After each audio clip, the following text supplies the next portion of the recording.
start by acknowledging that this is not the greatest timing. We know that in the United States, there is a lot going on in our communities. And, we thought about rescheduling this, but we had lined up several outside speakers. So I realize that a lot of you are thinking about how you support your employees or what your company's response might be in terms of your internal commitments or your external position, supporting your communities that you work and live in, and that this probably has not been top of mind, but we do see that we have 35 to 40 people on the phone for this. So, we're pleased that you chose to make the time in your day to talk about this topic that these speakers work so hard to prepare for. So we have 3 speakers today. We have Emmett Keefe. Emmett is from Insight Partners. Emmett runs what is a singularly unique program amongst investors in our ecosystem. He has personal relationships with, I don't know what percentage of the CIOs at the top 100 companies in the world, and it's another percentage of the top 500. I thought I was helping out Emmett when we first worked together. I'm like, I can get you into American Express. And anyone I wanted to introduce him to, he already knew personally, had been to the Super Bowl with him or done something like that.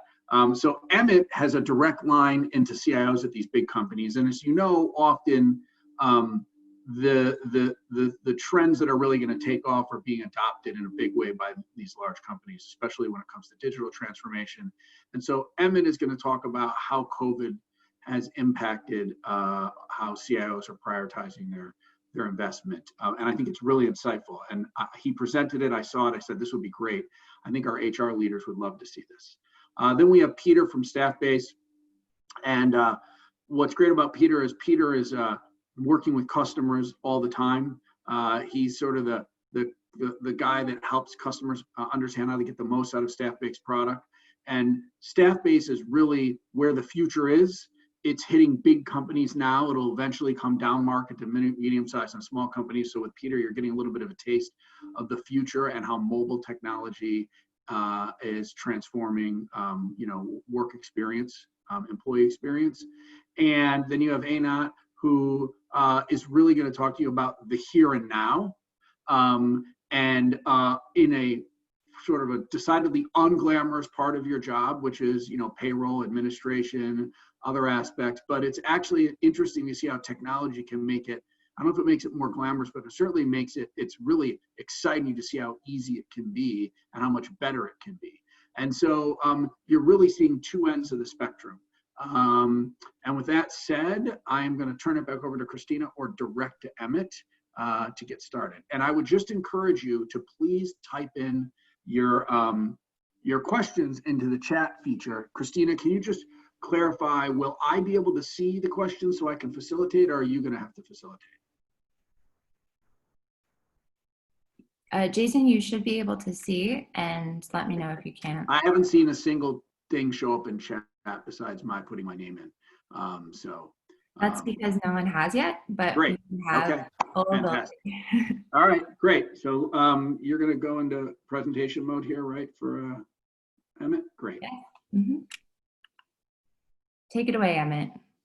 All right, well, greetings, everyone. Greetings from London. We actually spent the last 90 days in Somerset, England, out in the middle of nowhere. And we actually came in today because my son's graduation from high school was today. It was quite interesting. It was a proper social distancing graduation. So we just got back from that.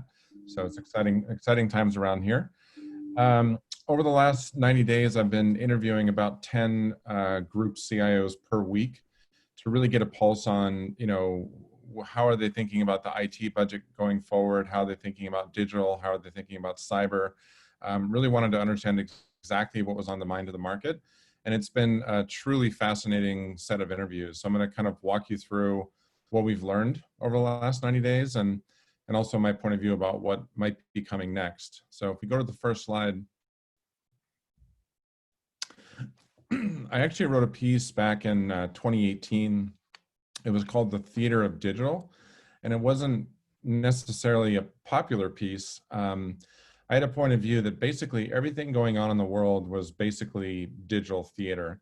So all the incubators and accelerators and corporate venturing and foosball tables and beer fountains and torn up jeans and all that, and bold statements, etc., was basically all theater. And that largely global companies were sort of stuck in place because they were constrained by public markets. If they wanted to reduce headcount, they really couldn't. If they wanted to reduce the number of retail stores, they couldn't. If they wanted to take revenue backwards and able to go forwards, they couldn't. If they wanted to maybe not be profitable to invest in innovation, they couldn't. So they were really kind of frozen in place. And I'd say the first most interesting thing to know about what's happened as a result of the crisis is that these large global companies have been basically set free to cross what I call the digital chasm. Robert Walcott is a professor at Northwestern, and he also does work at University of Chicago. And he heard this also right away and wrote a piece that, now is the time to cross the digital Rubicon. And that basically over the next 5 years, large global companies have to get across, or they may not exist. So it's a really interesting time. The digital threat landscape has basically been transformed. Consumer behavior has been transformed almost overnight. So next slide. So this is really a visual on what we've been seeing over the last several weeks. In the very beginning, it was about just reacting to what was going on and making the move almost overnight into the home. I have a friend who is the COO at a global bank, and they had to get 300,000 employees into the home and get them up and running on the work from home infrastructure. And that was really the very first step, was to make that move. And this is really what broke a lot of glass around digital change. That particular executive, the bank that he works at, they had been contemplating Microsoft Teams for 24 months. And everybody was arguing internally about the fact that it wasn't scalable, it wasn't secure, it wasn't going to work, could never be done. And then in 16 days, they completed that rollout to 300,000 desktops. So that really kind of, I think, reset the clock for digital change. The next thing that happened was IT leaders looked at ways to reduce their contractors and consulting spend. It wasn't necessarily a material reduction, but they wanted to reduce as much cost as they could there. So that was the next move. If you look down to the middle part of the page, we started hearing almost in week 2 that basically all customer-facing digital products were going to be not only going ahead, but actually putting the accelerator on the floor. I talked to a CIO at one of the largest retailers in the US who already was concerned about Amazon from a digital threat standpoint. And he shared with me that the CEO was screaming at the top of his lungs saying, any project that is remotely related to digital or the customer, I want, full speed acceleration on those projects. What's also interesting about this observation is we've actually seen it across every industry. I was talking to a CTO at the largest US automobile maker, and he said they spent 5 years trying to get their dealers onto this digital platform. And it took 5 years to get 3,000 of them onto the platform. Once the crisis hit, in 2 weeks' time, they got another 1,000 onto the platform. So major change happening across all industries. If you go down one more level there, in the very beginning, we heard concern that there was going to be a disruption to the cyber threat landscape, and this indeed turned out to be true. If you think about that bank that now has 300,000 people in the home, the cyber infrastructure and landscape at the bank has been completely changed, and therefore the cyber threat and cyber risk has been transformed. So the other thing we're hearing is all cybersecurity projects are going ahead at full speed, and many organizations are also even increasing the spend on cybersecurity.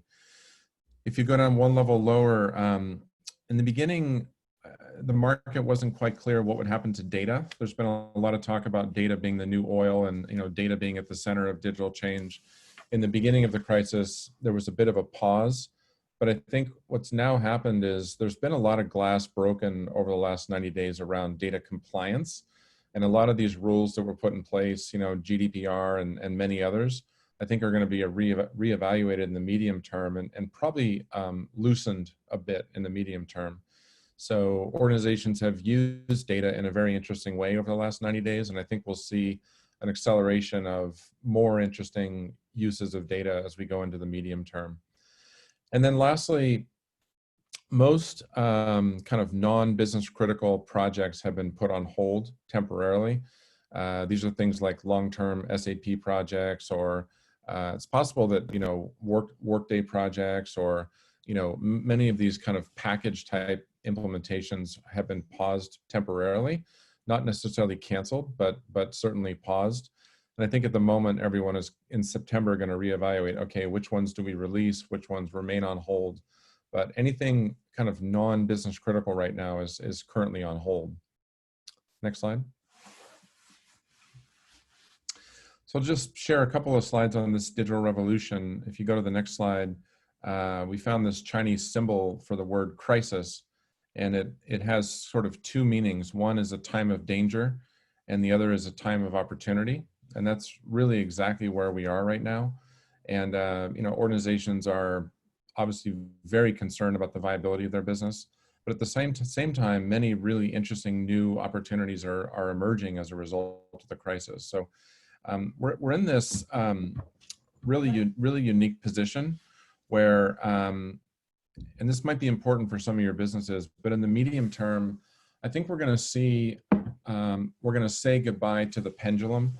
I'm thinking about writing a piece. It's called The Death of the Pendulum. In my 30-year career, I've seen the pendulum swing back and forth between cost reduction in bad times and innovation in good times. I think what we're going to see in the medium term is a dual, very aggressive focus on cost takeout, and at the same time, an even more aggressive stance on innovation. So for all of you, I'm sure you're doing this already, but thinking hard about you know, the business case behind your platforms and the type of cost that you can take out if your platform is properly implemented is going to be a big focus as we go into the medium term. Next slide. So this is another view on what large corporates have been through over the last 90 days. In the beginning, it was just stabilize, get people into the home. Resilience has become a massive topic in the boardroom. And even a CIO from State Street actually was recently promoted into the Chief Resilience Officer. And I think we'll generally see resilience emerging as a major topic. So there's been a lot of work going on around that. There's also been a lot of work going around agility. I have a contact, she's on the board of Thames Water in the UK. And she mentioned to me that overnight they had an agile transformation. They had been struggling with, you know, waterfall for many years, and overnight they were able to transform. And I asked her, you know, how is that, or why is that? And she said, we just had to. I mean, there were a bunch of really critical digital properties that had to be delivered to the customer, and they just figured out how to do agile overnight. And most organizations were hearing that delivery agility has been a big topic for that same reason. And now where we are is we're sort of at the final step before we enter into this next period. And everyone's currently evaluating what's my future virtual workplace going to look like. So they're analyzing how much productivity do I have in this current work from home environment. And most people are finding that they have a 20% boost in productivity. So we heard from a large bank in Canada that has about 80,000 employees that they saw a 20% productivity increase. So organizations are looking at that data and thinking about, okay, what's the mix going to be? Am I going to leave 20% in the home, 30%? I actually spoke with a company the other day. They have 30,000 employees, and they've made a decision that 70% are going to stay in the home. So everyone's evaluating that, and everyone's also thinking about employee wellness, you know, mental well-being, you know, sort of the social aspect of the virtual workplace. So it's a very, very complex topic, but that's kind of where everyone is at the moment, is thinking through what's that going to look like, and what's the, you know, what's the business case and the cost savings if I keep that number of employees in the home. Next slide. So just a final comment. You know, I think this death of the pendulum that I talked about is going to be really interesting. The cost reduction side is hard. I spoke with a CIO of a German automotive parts company who shared that basically every single business process is going to be on the table. Every organizational structure, everything about how they operate the business is going to be on the table. So as long as large corporations kind of take that point of view on process change, I think the cost reduction is going to be relatively easy. Innovation is the hard part. And I think this is really where we're going to have to see sort of an innovation 2.0 or 3.0, where large companies are going to have to think about entrepreneur and residence programs. They're going to need to think about, where do I source the talent? They're going to need to think about, should I get into the business of spinouts? They're going to have to rethink open innovation, because many startups are not going to survive this crisis. So they're going to have to rethink, what size companies should I be partnering with? And for Insight Partners, that's going to be great, because we invest exclusively in scale-ups, and I think the market's going to realize that partnering with scale-ups is a lot safer than partnering with startups. So this whole innovation 2.0 motion, I think, is going to be hard, and there's a lot of work to be done to drive things forward there. So Jason, I'll leave that with you, and if you have any questions, happy to answer a few. Yep. So does anybody have any questions at this point? You can type them in. I think there's a Q&A box, right, Christina, or the chat box. I'm monitoring both. What I will say is that, Emmett, some of your friends maybe, there's not just a digital transformation, there's a needed design transformation. I look at your gorgeous backdrop. London is my favorite city in the world outside New York. I love London. So I used to come there every quarter, and I was supposed to go there right before COVID, so I'm very disappointed that I haven't been there in 6 months. And meanwhile, I have like a painting of a Parisian street scene, there's Somerset. That's Emmett's back door. So somebody has to come transform my home office, which is in my bedroom. I need some help with some design transformation. What I will suggest is that please ask questions. I realize that what Emmett had to present is probably, for a lot of us around the table, not something we can relate to immediately, but I wanted to paint a picture of the future and where things are going, because I believe that a lot of us do what we do in this profession because we like working with people and helping people. Digital transformation massively impacts every employee in the company, no matter what they do. And what Peter's going to go through, you're going to see it in a minute. So what do I hear when I hear that bank got 20% more productivity? I think, which I've seen in surveys we've asked of your employees, I think you got a lot of people who are 30% more stressed, because they don't get to escape their, I know that if I work in the same room all day and I'm being more productive, that I actually love my commute. Everybody says, how do you commute to New York City, the hour and a half each way? It's like the best part of my day, because it's probably the only time I have to myself.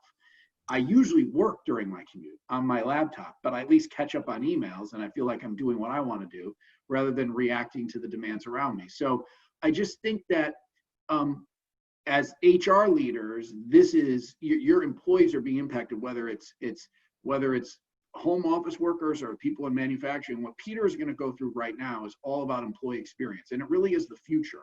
For companies of the size in the Insight portfolio, you may not be there yet, but there are principles that Peter's going to talk about that I believe will spark thinking for you when you think about employee experience, because I think we get excited about trying to make our employees' lives easier. And we've just made it through this, incredible pressure point stress period to get people transformed to working at home. And we know that employees are living in a new world, and there's a lot of different things that they're facing. And technology can be huge. I value Teams. I used to hate it. I now use it all the time because it gives me the option if I want to have instant communication, or the option if I want to have a video call. And so you'll see some of this with what Peter has to say. So I'm going to introduce Peter from Staffbase. And I think what he has to talk about is truly interesting, especially as you think about distributed workforces. And thank you, Emmett. Hi, everyone. And thanks, Jason, for the introduction. We are going to talk about the digital transformation as it's bearing on employee experience. And here at Staffbase, this is what we do. This is what I do all the time, talking to companies about the changes in the world, the changes in this exciting space. The first thing we think about when it comes to technology for the employee experience is the employees themselves.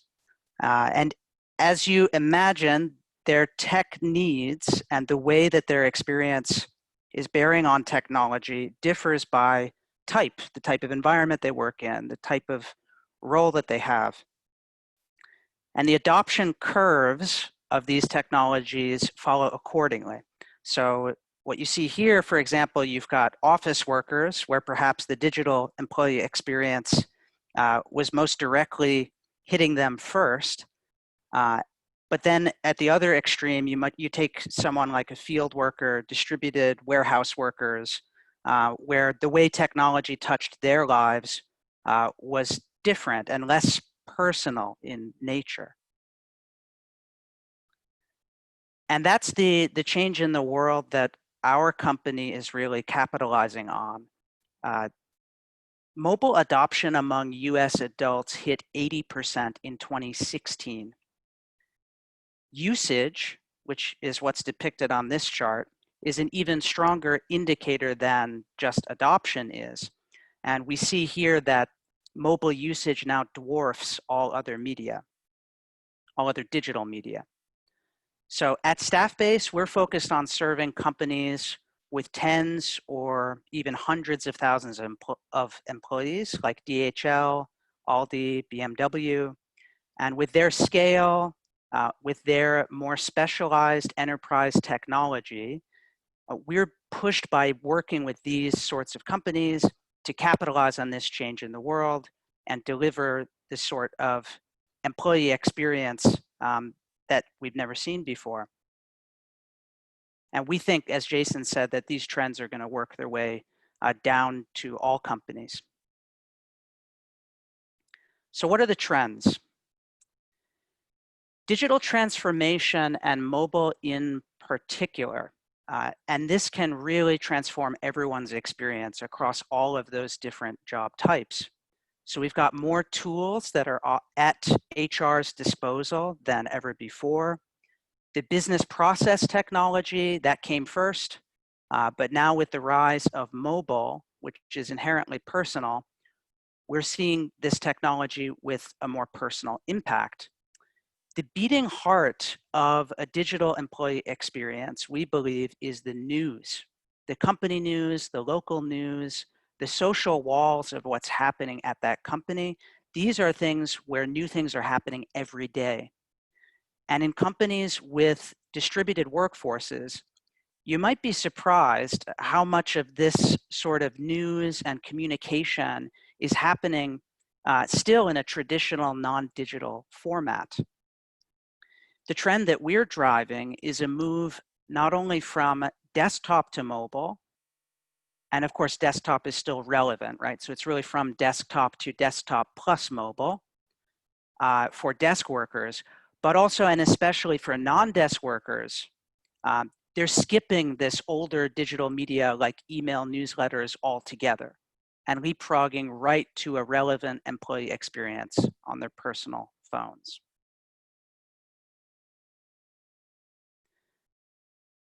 So that's what we do. The most exciting trend in technology today, intranets. No, I'm joking. That word has connotations, of course, of being stale, useless, messy, old school, outdated. But really what we're doing is exciting. We're bringing that intranet platform to everyone. So reaching, as I mentioned before, the types of workers on their personal phones who've never been reached before, and creating meaningful moments that matter at scale by going to these employees with things like push notifications, not just building it and expecting that they will come, and transforming their employee experience in the process. So what this means for HR. Peter, can I ask you a question? Yeah, so like please. During the COVID crisis where information was needed, or let's say during what's been going on in the United States in the last week where employees are wanting to know what their company's response is going to be. What are you seeing in terms of the usages of this platform? And I think maybe I'm setting up a page later and I'm preempting, but like, are you seeing this where like by having it be personal and mobile, they can set like a video can be sent out by the CEO, or news can be released, or what's going on in your area from a safety, employee safety standpoint? Yeah, totally. Exactly. So it's, as you're saying, Jason, and especially at time of crisis, and you did jump the gun a little bit, but that's no problem. So during a time of crisis, we're seeing a lot of news that's getting created, and a lot more readership also among our customers. And the way that a tool like ours, this reinvented intranet, gets used in such a situation is something's happened in the world that's urgent, and you need to communicate to different groups. And as you're inferring, Jason, this could be different communications to different groups depending on their location and things like this. So part of the thing about the personal device and about these new employee experience platforms is everybody logs into them. So you have to authenticate so you know who all the users are. If you know who all the users are, then you can target the communications to them. So that announcement that goes out about what's happening in your community and what your company is doing to support your community, that can be targeted to the folks who work in that particular community. Or when we talk about what's happening with COVID, and we're seeing folks at different points in the curve, depending on where you are, depending on what industry you're in. The reopening tempo can be different. And so you're able to target these communications and send out, for example, a push notification. So it hits their phone like a text message, and they can open this, and it can have not just sort of the headline message like you see here, but the idea is that you could also have these pages. And I know you're looking at an example journey here, so just ignore that for the moment. The idea is that, especially with something like COVID or what's happening now where there's a lot of questions that employees might have, being able to have not only the update, the point update about what just happened or what we've just come out with, but also a more static place where the latest and greatest lives alongside all of the reference information, the contextual information, who to contact, and so forth. That 1-2 punch is really powerful for these kinds of situations. And so, Peter, in this example, for example, what you're saying here is you can customize the journey. A salesperson's journey might be different than an engineer's journey, than a warehouse worker's journey, is your point. Yeah, and that's, so, if a moment ago talking about crisis like COVID, sending out a point notification and then having like a COVID FAQ page, that might be something when you're in reactive mode that you set up. When you have these patterns that recur again and again in the employee experience, that's an opportunity to really plan something. And that's what we're looking at here, planning a journey ahead of time so that the user gets this push notification for their first day. So it's particular to them, they receive this message, and this is in what we talk about as these moments that matter. So looking at the diagram, the Zen diagram on the right, thinking about the employee life cycle, the employee journey through their experience at your company, what are the inflection points and the highs and lows for this? And certainly onboarding is a big part of that. So that first week, for example, it really defines much of the whole experience. And so this is a journey that we see you could build for that week. And on the user side, it's creating these magic moments at just the right time, just the right thing that they need. And on the administrative side, it's about not being at the keys, because you can't do this at scale for these companies. You can't have this journey for every one of the hundreds or thousands of people that these companies are hiring each week or each month. So that's the power of the journeys that we're seeing, laying these out ahead of time and then delivering that personalized experience which you can see is really different than the old school intranet. Old school intranet is like, build it in a place where they can't even get to and expect that they might come there. And this is really coming to you at the time that's relevant and helpful and useful for you. Okay, so let's, Peter, I'm not sure what else you have to present, but I also want to encourage people to ask questions. We have 3 questions right now. I don't think they're more back towards Emmett's presentation. So when we're between you and Anat, we'll ask Emmett those questions. But if there are any questions for Peter about what he's been talking about, we'd love to hear them. And of course, Peter, I want to let you finish up your content. Sure, yeah. I think we've about covered it. I wanted to give folks a flavor for what we're doing here with employee experience. This is just a quick note to say that many of those business processes that we talked about as being the beginning of the digital transformation in HR, we are seeing a trend of bringing those to the user on their personal device and doing this in a way that actually reaches them. So having an app, for example, that the user can download from public stores that delivery method becomes a really important component of bringing those HR processes, like you're seeing on screen, really to a place where they can be better and more conveniently used. And I think that's it for me, Jason. I covered most of what I think is. Can you go back to that photo? I thought that was really interesting. Oh, sure, yeah. This was on March 23rd of this year. Right, so. Yeah, it looks like a blast from the past, huh? Yeah, it looks like, what is the, I wish I could remember the movie, where the nuclear bomb movie from the 70s, I can't remember the name of it, but I saw this and I was like, this looks like a Cold War era, like propaganda film. But this is actually people social distancing in Wuhan, right? At the Honda production plant.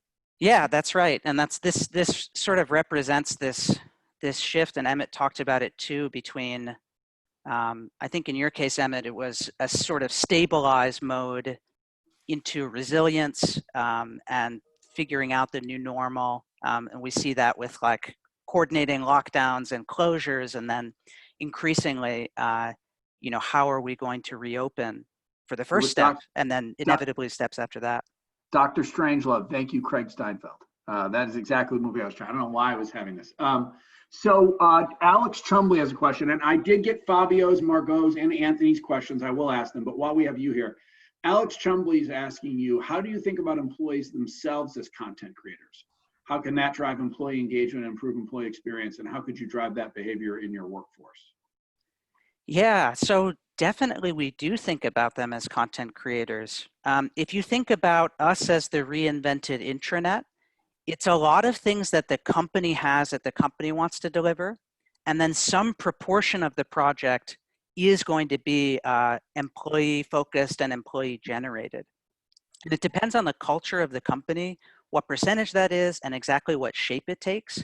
But I'll give you the example of DHL, the large logistics company, where when they went to do a global rollout with Staffbase, their initial thought was, we're going to position the global company news front and center, and we'll put the more local stuff and the more social stuff underneath. And they ended up through the phased rollout process discovering that this approach of inverting that and actually putting, of all things, the social wall, the local social wall at the center, at the front, top, and center, was the thing that worked. So this so-called glocal approach that they took is something we're seeing. The other thing that's cool about social and employee-generated content is a surprising trend where companies that buy Staffbase are seeing that their social walls, sometimes on purpose and sometimes on accident, convert into a kind of internal help desk. So we have a lot of like telecoms companies where they have service technicians, and they often see that the social wall on this platform, because it's so high reach and everybody has it on the go, ends up being a place where a technician shows up in the home. There's a problem, they can't figure it out. They take a picture, post it to that group, and they get an answer way faster than they would through the normal channels. Okay, Peter. So thank you for your time. I think I was mismanaging the time. I thought we had an hour. I just found out we have 45 minutes. So I want to get Anat up and speaking. And we are going to run long for those of you that can stay. Let's transition. Thank you, Peter. And again, Emmett, just hang on. I'd like to get to the other questions at the end. You're on mute, Anat, just so you know. Okay, great. So hi everyone, I'm Einat, CEO co-founder at Papaya Global. I'll try to be mindful for the time and not to take too much from your from the time. So what we are doing at Papaya Global is basically managing global workforce. You can go to the next slide, Christina. And when we are speaking about global workforce, even before COVID, companies currently at all stages have global workers. It can be people that work on their own entity under their own payroll entities. It can be employees that are working through third parties employment, global PEO, EOR, and it can be contractors. When we started Papaya, we had this vision, and we are still very consistent with the vision, to ensure that company can manage all type of workers under one platform very, very easily and smoothly, without managing 20 or 30 different suppliers for every type of employee in every country, and basically getting lost in all of this data and information. Next slide, please. So world is shifting to remote. We are all seeing it currently, but actually the remote trend or hiring globally, and Christina, you can go to the next slide, started even before COVID. Now we are seeing some kind of new reality that actually force company to think about the new way to structure their companies. First, no flights. Obviously, this is the first thing that drives currently building local teams. Even if it would be easier for us to manage everything through a centralized location and basically operate globally currently, I mean, we do understand that this reality is here to stay for a while. Even before COVID, I think that quite a lot of companies understood that they need right culture fit and that having people flying in from the US to China is not the right approach to the market. I mean, Chinese wants to speak with Chinese. We all feel more comfortable speaking at our own languages with people that understand us. And obviously, I mean, I think that the other reasons are quite clear and straightforward. Can we go to the next slide? Let's speak about the risks, because this is where it gets interesting. And I think that most of the company, there is a very, very big difference between just highlighting the fact that we need to have people on ground, having a recruitment team sourcing for those people, and then basically being stuck by regulation, by labor laws, by understanding that things are being managed differently. So managing global workforce requires localization to every country, every method of employment and labor laws locally, and creates a very big liability for everyone that employs employees. What we see in the last few years, and actually I think that the COVID will increase this trend, is that countries are becoming more and more cautious and much more careful about allowing a type of employment of an independent contractor. We can see it very clearly in the US, where a government can basically declare on worker misclassification types if you are hiring somebody as 1099 instead of W-2. But this is actually a global trend. So while contractors is the easier and the less engaging solution for companies, and I mean, it was for many, many years the go-to market to start working in new territories, it's becoming a very risky, has quite a lot of liability for the company on the worker misclassification side, on future employment claims and so on. But even if we are taking the liability side apart, in order to manage global employees, we need to understand their ecosystem. So pension funds are different, severance payments are different, termination terms are different. And as we grow and we need to manage those people country per country, it's becoming more and more complex. Obviously, payroll is one of those things that, I mean, you need to pay correctly and on time. This is your first and basic commitment to your employees wherever they are.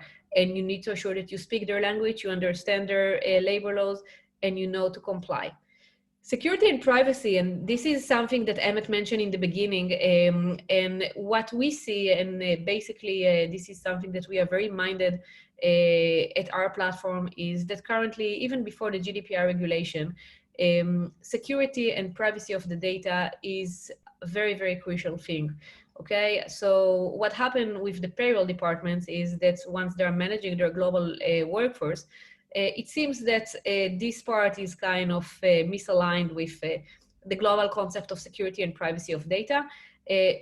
Generally speaking, if I have your payroll details, I can hack your identity at no time. I have everything that I need in order to hack the identity of each one of you. I have your ID, bank numbers, address, and other information.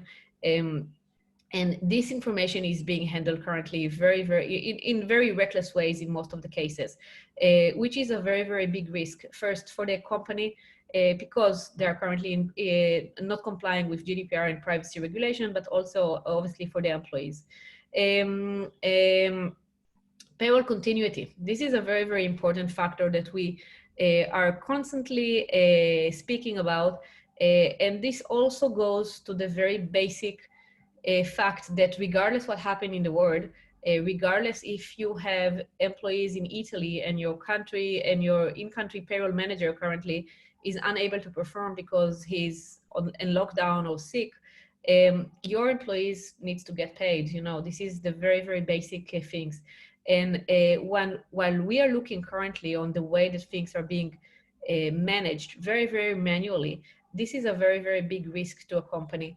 As they grow globally, as they have more employees in countries, they need to assure that they have payroll continuity plan, they have full accessibility to data, and they can basically run payroll in any certain any period of time.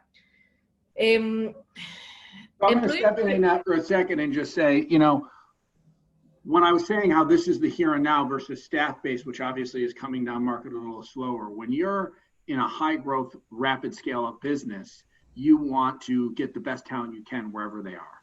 You also are expanding into new markets where you don't have the scale behind you that you can do it at scale and go in and afford to get the lawyers and, you know, do all the research and set up the office and set up the entity. And so what digital transformation has enabled is, and cloud has enabled, is the ability to actually have one solution globally that solves for everything and have business continuity to be able to adjust on a time basis and to give you flexibility about where you can hire. And so that's why, and also something that most HR people really don't want to spend their time focused on the administrative part of the job. So the reason we bookended this discussion with these two elements is to show you something that's here and now and how digital can really make HR jobs easier and something maybe you don't get that excited about doing. And not only easier, but actually higher quality and less risk compared to, you know, something that when you're, unless you're a big company, it's not there yet, but it'll be coming down the pipe soon. So sorry, Anat, I just wanted to, I didn't give that setup, but that is what we're really looking at here, right? Yeah, it's a great comment, but let me add on this one as well. I mean, we're working with large enterprise, we're working with Microsoft globally, we're working with other companies. And the amazing things to see that even Microsoft, when we are managing their own payroll entities, when we stepped in and we are doing GitHub, for example, which is a 15 countries operation, we asked them how your employees in those locations are reporting their PTOs, expenses, time off. Do you have HRIS in place, right? So, and this is a very, very common answer. They told us, listen, we have an HRIS in the US, we have HRIS implemented in the big 3 locations, but we can't spend the time, the IT, the effort to implement an HRIS in all of those locations. First, because those HRIS are not meant to support global operations. They are very, very localized. It's very hard to tweak them around and to support global operation. And what happened is that you have the main workflow of the company in their main locations, and then very sporadic workflows in every location. So Germany reports like this, England, they send emails. In here, we don't collect it all. And what we create is, and this also goes aligned with the employee experience, but obviously the consolidation and unification of one process, regardless wherever your employees are in the world, because it's not their fault. They came to work for Microsoft. They want to feel that they're part of Microsoft. They don't want to feel that they're being handled or employed by a third party, local supplier, third party, because Microsoft is not big enough in their country, or it's not worth the IT efforts to invest in supporting systems. And what Papaya is basically doing is building one workflow to assure that all reporting, employee experience, onboarding, everything that is related to payroll data, payment, and so on, will be processed exactly the same, will be sent exactly the same, and will be unified for the whole organization. And employee experience is a very, very important thing. I mean, the numbers are kind of crazy. Companies spend 3 times more on any remote employee in terms of hiring, and then the retention is 50% lower. So it's kind of, we are spending tons of time on hiring them, but then the retention is bad because they always feel that they're outsider to the organization. And some of it can be solved, some of it can't be solved, but I mean, we are here to solve, and Peter also spoke about few points that I think that are super important.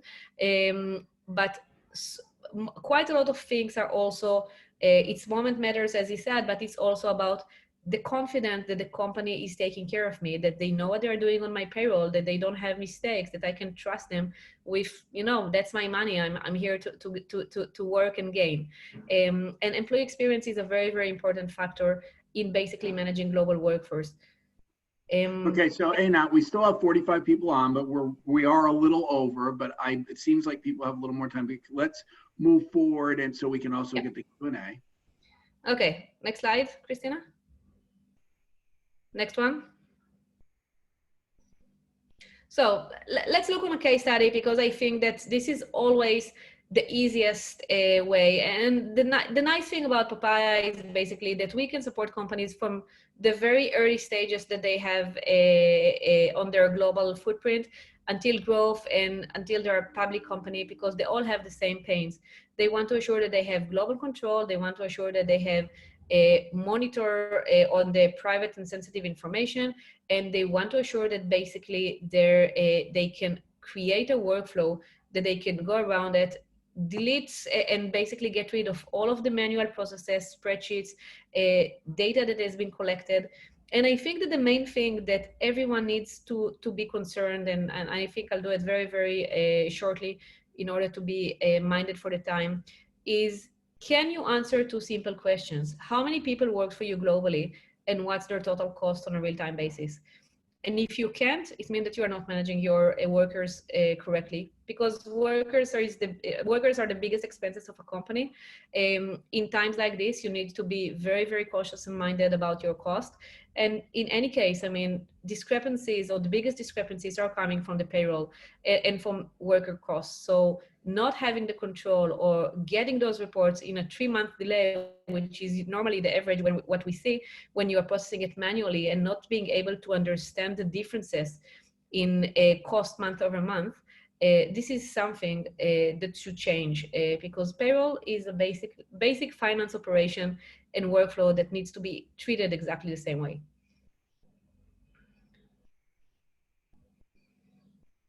I think I'll stop here in order to be cautious for the time, and let people ask questions if they have generally.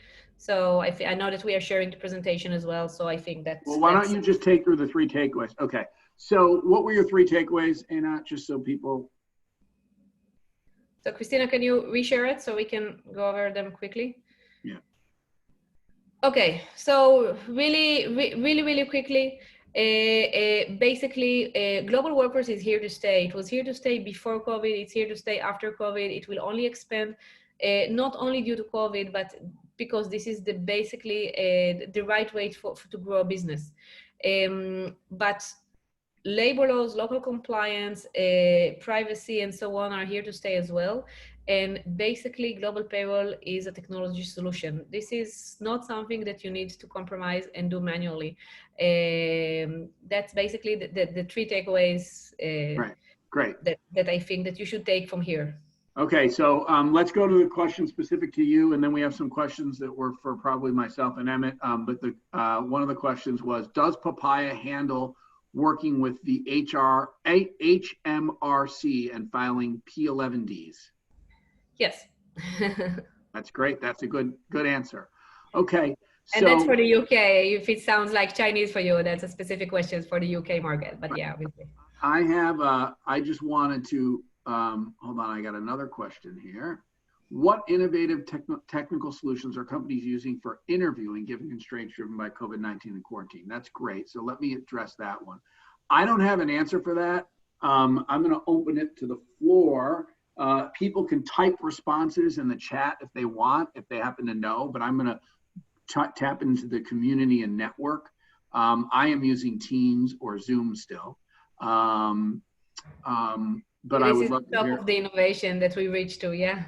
Right. So I would like to hear from the community on that. If people have an answer, again, somebody's answering what innovative technical solutions are companies using for interviewing given the constraints by COVID-19. So Emmett, there are a couple questions for you. The first question for you was, how do you see the gap between the USA and Europe when it comes to development countries and emerging markets as far as the digital transformation is going? And I think that could also be for Peter in terms of adoption of mobile and staff-based. So I'm going to open it up to you guys. Are you seeing differences between the US and Europe? And are you seeing differences between emerging markets and when it comes to this information you shared? Yeah, you know, what's really fascinating is I met a professor recently from MIT. His name is Peter Weil, W-E-I-L-L. And they just did a fascinating piece of research. They used AI and automation to basically study board bios. They looked at about 10,000 board bios of companies larger than $1 billion in revenue. And they wanted to try and determine which companies had quote unquote digital boards. And to be a digital board, you have to have 3 people on the board that have technology in their background. And they found that only 24% of those companies had a digital board. And I think what I see in the US, Canada, UK, Europe, is that it basically comes from the top. So it comes from the boardroom and also from the CEO. You know, one of the other things I have been saying, which is probably controversial, like my digital theater comment, is I think we're going to see in the future a change where we see more and more digital native CEOs. Like the new CEO of Nike, he was former eBay, McKinsey, PayPal. He was the CIO of ServiceNow, and now he's the CEO of Nike. That's, you know, the type of CEOs that we're going to see in the future. I think, you know, the other thing I've heard, I haven't experienced it firsthand, but I think in developing countries, they have fewer constraints. So I've heard of some really interesting transformative things happening in developing countries from a digital standpoint, but we don't really focus there. We focus mostly in the USA and Europe. Okay, and Peter, are you noticing any difference between emerging markets, developing countries, and US, Europe when it comes to working with your customers? Sure, a couple comments. Users all over the world. In developing countries, sometimes the devices are older and companies have concerns about, will it work? Yes, it will, broadly speaking, work and works well. In terms of where the decisions are made and where we are growing and doing deals out of, it is very much Europe and the States. And the differences between them that we see in the sales process and in the cultural dynamics are, I think, reflective of larger cultural differences. That out of Europe, you have a more mature internal communications market, a more mature approach to employee experience, more care, larger departments, more empowered departments. And in the United States, less so, less empowered departments, less people working in those departments, less care about the employee experience, broadly speaking. Okay. That's coming from an American too, so there you go. No bias there, just the truth. Anthony asked, is there any data on satisfaction of employees working at home that we can use to help estimate post-COVID working conditions? On one of our prior sessions, somebody shared a survey. So Christina, if you want to email Christina or reach out to her through Go, I'm sure Christina can get you, Anthony, some sample surveys that our portfolio companies have been asking their employees to survey what their experience has been like with post-COVID working conditions. But there are definitely some surveys that exist.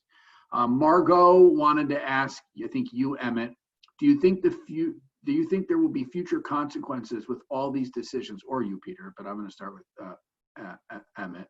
All these decisions that were made so suddenly in terms of, for example, I think of the company that said they're going to be 100% virtual, right? So what's your perspective on that, Emmett? I mean, I think the very short answer is yes. There's a lot to be learned there. I had a reaction, Jason, when you were talking earlier about the burnout, et cetera. I mean, I think on a personal level, there's an opportunity for all of us to kind of take charge of that and sort of transform our lives in a way. Like personally, I've been walking for an hour every morning in silence. I've been, spending 90 minutes every morning working out. I'm scheduling break times during the day so I can go for a walk or just take a moment to not be talking.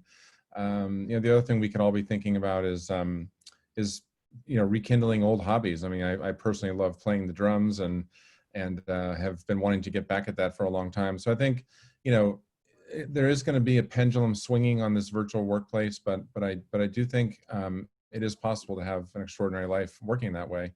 As far as, digital change, I think what's going to be hard there is just there's going to be big loss of jobs. I had a call this week with a well-known retailer in the U.S. who they've seen their revenue drop by 70%. They're a distributor of clothing, and they've had to shed a tremendous amount of employees. So I think we're going to see a lot of devastation as digital continues to accelerate. We're going to see devastation there, and I think many people are going to have to get retrained in technology to continue working. Okay, so first of all, I'd like to thank our speakers, Emmett, Peter, and Anat. If you guys are interested in learning more about what Staffbase does or what Papaya Global does, feel free to reach out. Christina will distribute the contact information for Anat and Peter, and I think someone on Anat's team, Ramel, who helped us put this together. Hopefully you found this insightful. As I would ask that those of you that have been sent the surveys about these sessions so far, please respond to them because it informs what we do. You guys asked for more outside experts, and I think our next forum, we're going to try and leave it open to talk like we had in the beginning of the crisis and have done several times, just open to whatever issues you guys want to talk about with each other, because we realize you value very much that opportunity. So that's probably what our next session is going to be, just a completely open forum. And we'll let you know otherwise. Thank you, everyone, again. And thanks for staying on for so long. Thank you.